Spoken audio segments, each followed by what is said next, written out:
Fail করার কয়েকটা কারণ বলবো।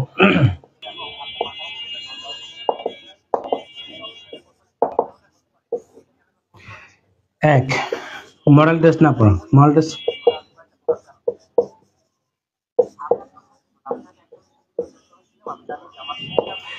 ভাই একদম একটা কথা বলি, একদম ওপেন চ্যালেঞ্জ করি, আপনি যদি এক দুইজন এক্সেপশনাল সেটা ছাড়া আপনি যদি বাঘের বাচ্চাও হন, প্রিলিমিনারি যদি জাহাজও হন, আপনি মডেল টেস্ট ছাড়া প্রিলি পাস করবেন না, এটা 100% গ্যারান্টি। 41তম বিসিএস এ আমি, আপনারা বিশ্বাস করুন কিনা জানি না, যে আমার রুমমেট সে জানে আমি 36 দিন ঘর থেকে বাইরে হই নাই, টোটালি বের হই নাই, কিন্তু আমি এক্সাম হলে গিয়ে সব এলোমেলো করে ফেলছি। কারণ তখন আমি একদম প্রথম বিসিএস দিচ্ছিলাম, তারপর হচ্ছে আমার গ্রুপ আপনাদেরকে নিয়ে কাজ করতেছিলাম, কিন্তু আমার শেষ দিকে এগুলো করতে করতে আমার মল টেস্ট দেওয়ার সুযোগ হয়নি। এক্সাম হলে গিয়ে আমি যে ভুলগুলো করছি এবং আমার প্রশ্ন এলোমেলো হয়ে গেছে, মানে প্রশ্নটা পড়ে গেছে মাঝখানে, পড়ে অনেক কাহিনী, এটা আমি আমার গ্রুপে একদম ডিটেলস পোস্ট করেছিলাম। আপনি যদি মডেল টেস্ট না দেন, আমি আবারও বলছি, মডেল টেস্ট যদি না দেন, এক দুইজন এক্সেপশনাল ছাড়া প্রিলিমিনারি জীবনে পাস করবেন না, 100% গ্যারান্টি। এটা আপনাকে দিতেই হবে। এটা আপনি কোনো অনলাইন প্ল্যাটফর্মে দেন, কোনো বইতে দেন, আমাদের সাথে থেকে দেন, যেখানেই হোক আপনাকে মডেল টেস্ট দিতে হবে, মাস্ট বি। আপনি কমপক্ষে 10 থেকে 15 কিংবা 20টা 200 মার্কের মডেল টেস্ট দিবেন। 200 মার্কের মডেল টেস্ট দিবেন, অথবা মানে মডেল টেস্ট দিতে হবে। এর কারণটা কি? এর কারণ হচ্ছে আপনি যে এক্সাম হলে যে মানে ইয়াটা পাবেন, নতুন নতুন কোশ্চেন ফেস করবেন আপনার। ভাই রিটেনে আপনি একটা ভুল করলে আরেকটাতে কভার করা যায়, কিন্তু প্রিলিতে 2 ঘন্টার খেলাতে যারা পারবে না বা সাইকোলজিক্যাল হেরে যায় যারা, তারা কিন্তু শেষ, তারা কিন্তু শেষ। সুতরাং আপনি মডেল টেস্ট ছাড়া জীবনে পাস করবেন না। আপনি এখান থেকে এই মডেল টেস্ট থেকে আপনি কোনো বই থেকে মডেল টেস্ট দিতে পারেন, অ্যাপসে দিতে পারেন, আমাদের সাথে দিতে পারেন। আমরা যে পরিমাণ পরীক্ষা নেই আপনার, এই যেমন এই ব্যাচটাতে 40 দিনে পরীক্ষা থাকবে। 40 দিনে কোনোদিন 50টা, কোনোদিন 60টা, টপিকের গুরুত্ব কখনো 70টা প্রশ্ন দিব, কখনো 50, 60, 30, 40 পার ডেতে আপনি সারাদিন যা পড়বেন, আপনার স্পেশাল ব্যাচে আপনার কি থাকবে? প্রশ্ন থাকবে। এখন এটা বলেন না যে আপনার ব্যাচ আছে, আপনি মডেল টেস্টের কথা বলতেছেন না। রে ভাই, মডেল টেস্টের কথা আমি আগে থেকেই বলি সবসময়, যারা আমাকে ফলো করেন তারা দেখবেন যে আপনি আমার এখানে দেন, এই ব্যাচে দেন, কিংবা 120 দিনের ব্যাচ আছে, যেটা ওদের তো 89টা ডেইলি এক্সাম হবে, 26টা 200 মার্কের মডেল টেস্ট হবে, ওইটা তো 120 দিনের প্ল্যান। শুধু ওইটাতে পরীক্ষা নেই না, এই প্রশ্নগুলো করতে আমাদের কষ্ট হয়, তাই না? তো এখানে কেন পরীক্ষা নিচ্ছি কেন? পিএসসির অরিজিনাল ওএমআর শিট দিয়ে কিন্তু আমরা পরীক্ষা নেই, ঠিক আছে? এটা আমাদের ইয়ার ব্যাচে। তো পিএসসির অরিজিনাল ওএমআর শিট আপনি যেটা এক্সাম হলে পাবেন, সেটা নিয়ে আমরা পরীক্ষা নেই। কারণটা কি? যাতে আপনার এক্সাম হলে কি হয়, মানে আপনি এক্সাম হলে বসেই মনে করবেন যে রিয়াজ ভাইয়ের গ্রুপে পরীক্ষা দিচ্ছেন। এখন মডেল টেস্টকে আমার এখানে দিতে হবে এরকম না, আপনি চাইলে এখানে দিতে পারেন, কোনো অ্যাপসে চাইলে দিতে পারেন, অথবা কোনো বই থেকে দিতে পারেন। আমি সাজেস্ট করবো ম্যানুয়ালি দিতে। ম্যানুয়ালি বলতে আপনি যদি কোনো অফলাইন কোচিং থাকে এখানে দিতে পারেন, অথবা আপনি আপনার বাসায় বসে ওএমআর শিট দিয়ে দিবেন, কোন একটা বই ফলো করতে পারেন, অথবা আমাদের সাথে। আমরা তো প্রশ্ন আপলোড দিই, আপনাদের ওএমআর শিটের পিডিএফ দেই। ওএমআর শিটে আপনি বৃত্ত ভরাট করে করে একই কোর্স। হ্যাঁ, মডেল টেস্ট থাকবে, সাজেশন থাকবে, সবকিছু থাকবে, সবকিছু থাকবে। মডেল টেস্ট এখানে আপনার এই যে, আচ্ছা বলে দেই স্পেশাল ব্যাচে কি কি থাকবে। এখানে আপনি কোন টপিক পড়তে হবে, কি পড়তে হবে, এটা সাজেশন থাকবে, টপিক থাকবে। আমরা একসেট বইয়ের পিডিএফ দিব, পিডিএফটা ম্যান্ডেটরি না, মানে আমরা দিব, আপনি ফলো করতে পারেন, না করতে পারেন, সমস্যা নেই। এটা হচ্ছে একসেট বইয়ের পিডিএফ। তারপর হচ্ছে আপনার 40 দিনই ডেইলি এক্সাম হবে, 40 দিনই ডেইলি এক্সাম হবে। তারপর কোন টপিক কতক্ষণ পড়বেন, কত ঘন্টা পড়বেন, এবং মোট কত ঘন্টা পড়বেন, সারাদিন কত ঘন্টা পড়বেন, পার বিষয় বাংলা কয় ঘন্টা পড়বেন, জব সলিউশন কয় ঘন্টা পড়বেন, এটা পড়লে কত মার্ক আসবে, সবকিছু থাকবে। ডেইলি এক্সাম থাকবে 40টা। মানে মোট কথা হচ্ছে আপনি 40 দিনেও আপনার মনে হবে যে আপনি সারদা পুলিশ একাডেমিতে আছেন। অর্থাৎ সারদাতে পুলিশ একাডেমিতে যেভাবে ট্রেনিং দেওয়া হয়, আমি আপনাদেরকে 10-11 ঘন্টা করে পড়ার কথা বলেছি। এর কারণটা হচ্ছে এটা, যে পড়তে হবে, আপনি পড়লেই পাস করবেন। ভাই এখানে কোনো তাবিজ বিক্রি হয় না, যে আমার কাছে এরকম কোনো টেকনিক নেই যে 1-2 ঘন্টা করে পার ডেতে পরে প্রিলি পাস করা যায়। আমি নিজে পরিশ্রমী মানুষ, আমি মনে করি আপনার এই মুহূর্তে লাস্ট দিকে যদি আপনি 10-12 ঘন্টা এভারেজে যদি না পড়েন, মানে আমি আমি মধ্যম মানের স্টুডেন্টের কথা বলতেছি, যারা ভালো পারেন তাদের হিসাব আলাদা, যারা ভালো পারেন তাদের হিসাবটা আলাদা। আপনাকে পরিশ্রম করতে হবে, পরিশ্রম ছাড়া প্রিলি পাস করা যায় না। সুতরাং আপনার 40 দিনের স্পেশাল ব্যাচে আপনার কি কি থাকবে? সাজেশন থাকবে, 40 দিনই পরীক্ষা থাকবে, সময় থাকবে, উল্লেখ থাকবে, কোন ঘন্টা কত, কোন বিষয়ে কত ঘন্টা পড়বেন, মোট কত ঘন্টা পড়বেন, ওই ডেতে পড়ার পর কত মার্ক থাকবে, পাশে লেখা থাকবে কোন বিষয় পড়লে, কোন টপিক পড়লে কত মার্ক থাকবে। অর্থাৎ আপনি 40 দিনে সবকিছু কমপ্লিট হবে ইনশাল্লাহ। তো এটা হচ্ছে মডেল টেস্টের কথা বললাম। প্রিলিতে ফেল করার অন্যতম প্রধান কারণ হচ্ছে মডেল টেস্ট না দেওয়া। দ্বিতীয় কথা হচ্ছে মানে এক সেট বই না পড়ে, এক সেট বই এক সেট বই ক্রস মানে কি বুঝতে পারছেন? মানে এক সেট বই ভালো করে না পড়া। এক সেট বই ভালো করে না পড়া মানে হচ্ছে আপনি একটা বই কিনছেন, কিনে কি করলেন, এই বই থেকে একটু পড়লেন, ওই বই থেকে একটু পড়লেন, কিন্তু এটা করতে করতে কি আপনার অনেক সময় হয়তো এই বইতে একটা টপিক দিয়েছে ভালো করে, ওই টপিক ওই বইতে আর একটা টপিক নাই, হয়তো ওইটা ভূগোলের ভিতর ঢুকিয়ে দিল, আপনি হয়তো টপিকটা পড়েনি। সুতরাং এক সেট বই ভালো করে না পড়ার কারণে প্রিলিতে ফেল হয়, এটা গুরুত্বপূর্ণ। তারপর হচ্ছে আপনার জব সলিউশন না পড়া। আমি আবার বলছি, আমি কথাগুলো বলছি যারা মধ্যম মানে, যারা আলট্রা মডার্ন বা আলট্রা কি বলে আলট্রা লিজেন্ড, তাদের হিসাব না। মানে যারা খুব বেশি ভালো পারেন তাদের জন্য মানে সমস্যাগুলো না, সমস্যাগুলো যারা আলট্রা না, মানে আমাদের মতো মধ্যমান কিংবা নিম্নমানের, বা হচ্ছে যারা একটু কম বোঝেন আমার মতো, তাদের জন্য জব সলিউশন যারা পড়বেন না, তার প্রিভিয়াস কোশ্চেন ল্যাকিংস থেকে যাবে, সে পিলিতে ফেল করার সম্ভাবনা অনেক বেশি। তারপর হচ্ছে রিভিশন।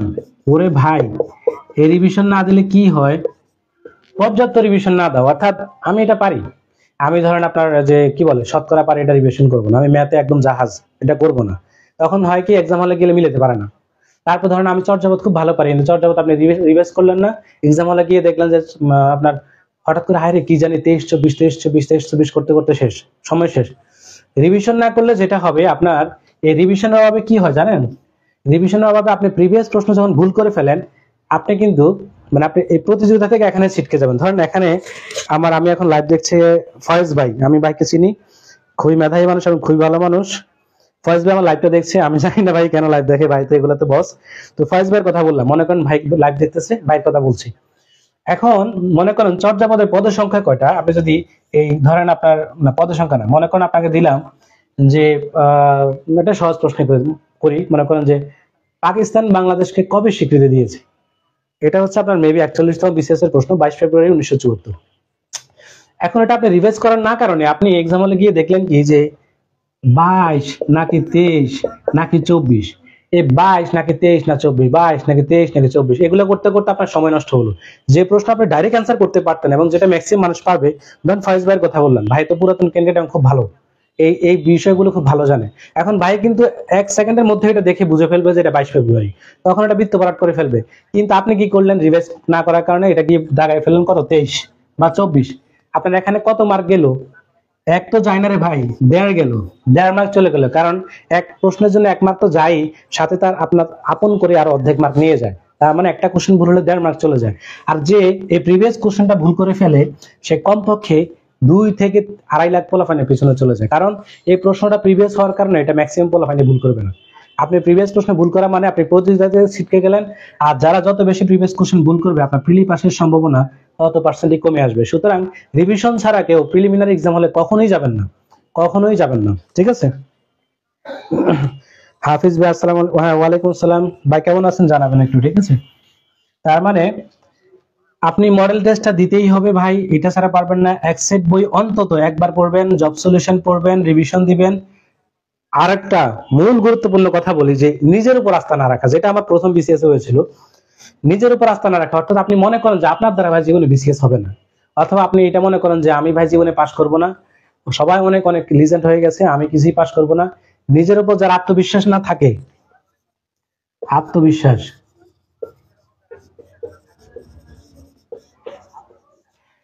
রিলিজ আপনি সব রিভাইজ করলেন, রিয়াজ ভাই স্পেশাল ব্যাচেও ছিলেন, এখানেও ছিলেন, মডেল টেস্টও দিলেন, কিন্তু আত্মবিশ্বাসটা নাই। আত্মবিশ্বাস না থাকার কারণে আপনি বিশ্বাস করেন না করেন, প্রিলিমিনারিতে কমপক্ষে 5,000 স্টুডেন্ট ফেল করে, যারা পাস করার মতো থাকে, যারা পাস করার মতো থাকে, খুব ভালো প্রিপারেশন নিতে 5,000 স্টুডেন্ট বাদ পড়ে যায়। তার অন্যতম কারণ কি জানেন, আত্মবিশ্বাস সহ, যেটা আমার মধ্যে আছে। আর আপনার আত্মবিশ্বাসটা বিল্ড আপ করতে সাহায্য করে মডেল টেস্ট। যখন আপনি মডেল টেস্ট দিবেন, আপনি প্রথমে 80 পাবেন, 90 পাবেন, 100 পাবেন, তারপর 110, 120, এভাবে করতে করতে দেখবেন একটা সময় 130-40 ক্রস করতেছেন। এভাবে মডেল টেস্ট দিয়ে দিয়ে দিয়ে যখন আপনার আত্মবিশ্বাসটা বিল্ড আপ হয়, তখন কিন্তু আপনার কি হয়, আপনি আর ভয় পান না, মানে আপনার ভিতরে কনফিডেন্স গ্যাদার হয়ে যায়, এবং আপনি নতুন নতুন প্রশ্ন ফেস করতে করতে আপনার ভিতরে ভুল হওয়ার সম্ভাবনাটা কমে যায়, তখন আপনি কিন্তু প্রিলিতে পাশের সম্ভাবনা তৈরি হয়ে যায়। সুতরাং রিভিশন ছাড়া কখনো এক্সাম হলে যাবেন না।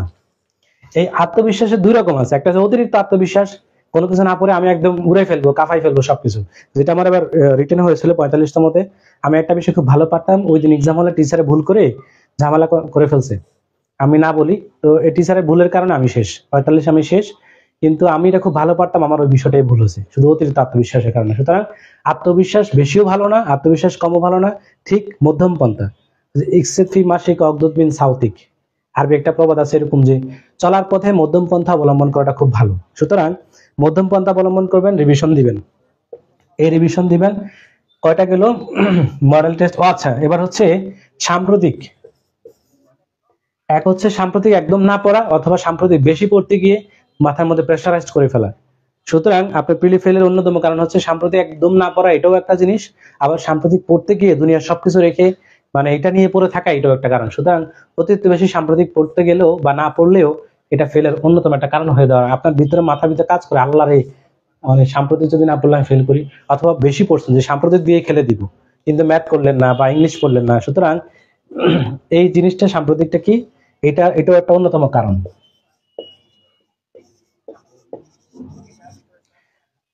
তারপর হচ্ছে গুছিয়ে না পড়া, গুছিয়ে না পড়া। আপনি প্রিলিতে তো পড়বেন ভাই, প্রিলিতে তো পড়বেন, কিন্তু গুছিয়ে যদি না পড়েন, ধরেন এক সেট বই আমি পড়তে বলে, এর কারণ কি জানেন? এক সেট বই পড়লে আপনি প্রিলির প্রশ্নটা কোথা থেকে হয় এটা জানেন। তারপর এক সেট বই আপনার একটা আইডিয়া থাকা মানে আপনি এক্সাম হলে যদি আল্লাহ না করুক মানে একটু আনকমন চলে আসে, ওই জায়গা থেকে আসলে আপনি যাতে পেরে যান। কিন্তু এক সেট বই পড়ার পরে আপনাকে এটা বুঝতে হবে যে কোনটা পড়তে হবে আর কোনটাকে বাদ দিতে হবে। ধরেন এমন কিছু টপিক আছে, যেমন আপনার জিকে ইন্টারন্যাশনালের প্রথম দিকে প্রথম 40-45 পৃষ্ঠা একদমই গুরুত্বপূর্ণ না, একটা প্রশ্ন আসে, কিন্তু এটা এত প্যারাময় একটা টপিক, এটা আমি জাস্ট বিগত সবসময় পড়ি। এখন আপনি যদি এটা না জানেন, তাহলে আপনার যেটা হবে, আপনি এটা পড়তে পড়তে 2 দিন কাটাই দিলেন, তখন আর আপনার জিকে ইন্টারন্যাশনাল পড়ার আগ্রহ জন্মে না। সুতরাং কোনটা পড়তে হবে আর কোনটা না পড়তে হবে, এটা যদি গুছিয়ে না পড়তে পারেন, তাহলে আপনি প্রিলি ফেল করার অন্যতম কারণ হবে দাঁড়াবে। তাহলে কয়টা কারণ আসলো? 7টা। কয়টা কারণ আসলো? দেখেন আপনার মধ্যে কারণগুলো আছে কিনা একটু মিলিয়ে নেবেন। তারপর এই যে আত্মবিশ্বাসের কথা বললাম না, আমি গত আমার ব্যাচে একজন আছে, নামটা মেনশন করলাম না, আপু এত পড়াশোনা করছে কিন্তু শেষ দিকে আমাকে একদিন ফোন দিয়ে একটু সুইসাইডাল অ্যাটেম্পের মতো, মানে বলতেছে আমি প্রেশার নিতে পারতেছি না, মানে আমার কিছু হতেই হবে হতেই হবে। এক্সাম হলে গিয়ে যে মানুষটা কোনো ব্যাংকের প্রিলিতে ফেল করে না বা অন্যান্য ইয়ে করে না, গ্রুপে সবসময় ভালো করে, সে প্রিলি ফেল করলো, আমি তাজ্জব হয়ে গেলাম। কারণ ল্যাকিংস অফ কনফিডেন্স। যখন তার আত্মবিশ্বাসটা নাই, যখন সে মনে করে যে আমার এটা না হলে শেষ, মানে আপনি এরকম ভাবে যাবেন না যে আমার প্রিলি না হলে আমি জীবনে শেষ, আর কোনো কিছু নেই। এরকম যদি আপনি টেন্ডেন্সি নিয়ে যান, আপনি এক্সাম হলে প্রেশারাইজড হয়ে যাবেন, অনেক বেশি প্রেশার আপনার মাথার মধ্যে ক্রিয়েট হবে এবং আপনার ফেল করার সম্ভাবনা এখানে তৈরি হবে। আবার অতিরিক্ত আত্মবিশ্বাস নিয়ে গেলো যে আমার কোনো কিছু না, আমি একদমতে পাস, আগের বিসিএস ও রিটার্ন দিলাম, পরের বিসিএস ও রিটার্ন দিলাম, এরকম অতিরিক্ত আত্মবিশ্বাস হলেও কি আপনি 5টা খাওয়ার সম্ভাবনা আছে। সুতরাং অতিরিক্ত আত্মবিশ্বাস নেওয়া যাবে না, আবার কম আত্মবিশ্বাস নিয়েও যাওয়া যাবে না। সুতরাং গুছিয়ে না পড়ার কথা বললাম। এবার একটা কথা বলি, এটা মুছে নেই, ঠিক আছে? এটা একটু মুছে নিচ্ছি আমি। ধরেন আমি এখান থেকে নিয়ে নিই। আশা করি দেখতে পেয়েছেন আমার আলোচনাতে। দেখেন কয়টা যেন বললাম, আচ্ছা ধরেন 7-8 মনে হয় 8, আচ্ছা 8 থেকে ধরি। এক, অতিরিক্ত বই কিনা।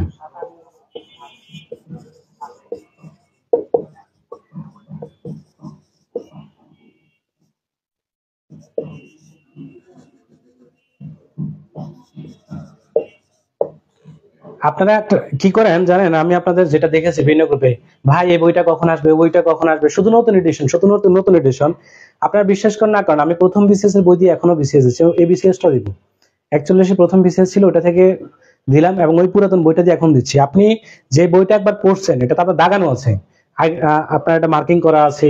সুতরাং আপনি কি করেন, প্রতি এডিশনে একটা একটা করে বই কেনেন, যার কারণে আপনার কোনো বই ভালো করে পড়া হয় না। এই অতিরিক্ত বই কিনাও না, ভালো করে না পড়ে অতিরিক্ত বই কিনাও প্রিলি ফেল করার অন্যতম একটা কারণ। সুতরাং আপনার এই যদি অতিরিক্ত বই কেনার হ্যাবিট থাকে, মানে একটা যদি ভালো করে পড়েন, মানে একটা বই ভালো করে পড়ে যদি আরেকটা কেনেন সমস্যা নেই, ওকে পড়েন, কিন্তু একটা বই ভালো করে না পড়ে আরেকটা কিন্তু কিনলে আপনার যে সমস্যাটা হয়, এটার অন্যতম কারণ প্রিলি ফেলের কারণ। কারণ আপনি কোনোটাই ভালো করে পড়েন না, শেষে কিন্তু কি হয়ে যায়, আপনি আলটিমেট ওই ফেলিওরদের কাতারে চলে যান। তাহলে আমরা কি কি আচ্ছা হ্যাঁ, এবার হচ্ছে ধারাবাহিকতা না থাকা।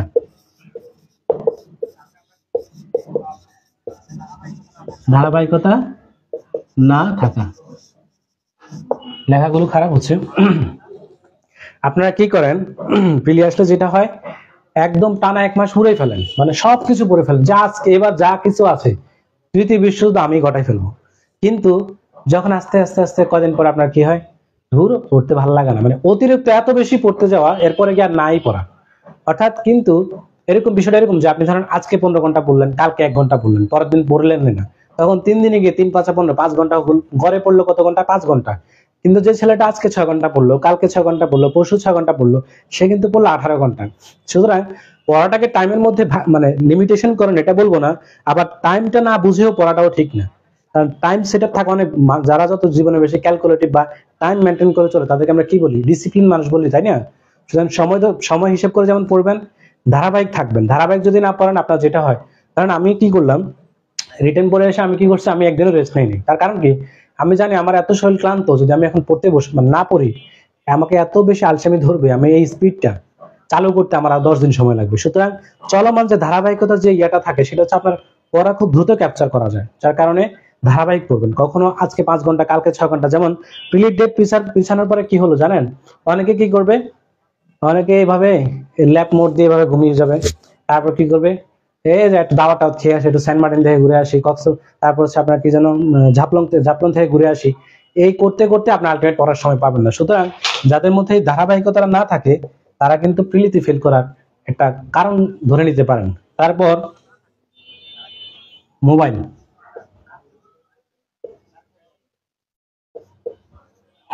মোবাইল মোবাইল হচ্ছে আপনি আপনি যদি আপনি টাইমার সেট করে দেখেন, আপনি দৈনন্দিন কত ঘন্টা ফোন ইউজ করেন, আপনি টাইমারটা সেট আপ করে রাখবেন যে আমি এত ঘন্টা টাইম দিলাম, আমি কতক্ষণ টিপতেছি ফোনটা। বিশ্বাস করেন ভাই, আমি যখন গ্রুপে কাজ করি, আমি অনেক সময় গ্রুপে কাজ করতে 2 3 ঘন্টা কখন চলে যায় আমি ধরতেও পারি না। তো এই জন্য আপনি মোবাইলটা যদি আপনি প্রচুর পরিমাণ ব্যবহার করেন, প্রচুর পরিমাণ মুভি বা আপনার ইউটিউবে এডিক্টেড থাকেন বা ফেসবুকে এডিক্টেড থাকেন, তখন আপনার কিন্তু পড়াটা জীবনে মাথায় ঢুকবে না। কারণ সারাক্ষণ আপনি ওই পরিমণি কিংবা আপনার ওই ক্যাটরিনা বা শাকিব খানের ইয়ে দেখে দেখে আপনার মাথার মধ্যে কি পড়ে, আপনার মনে করেন যে লোহিত রক্তকণিকা কতদিন থাকবে, অথবা মনে করেন আপনার ওই যে কি যেন আহ, পাকিস্তান কখন স্বীকৃতি দিল, বা বঙ্গবন্ধু কখন 7ই মার্চের ভাষণ দিল, বা 6 দফাগুলো কি, এগুলো মনে থাকবে? থাকবে না তো। আপনার থাকতে হবে পড়ার মধ্যে, পড়ার পরিবেশ থাকতে হবে। সুতরাং মোবাইলের এডিকশনের কারণেও আপনার প্রিলি ফেল অন্যতম কারণ হয়ে দাঁড়ায়।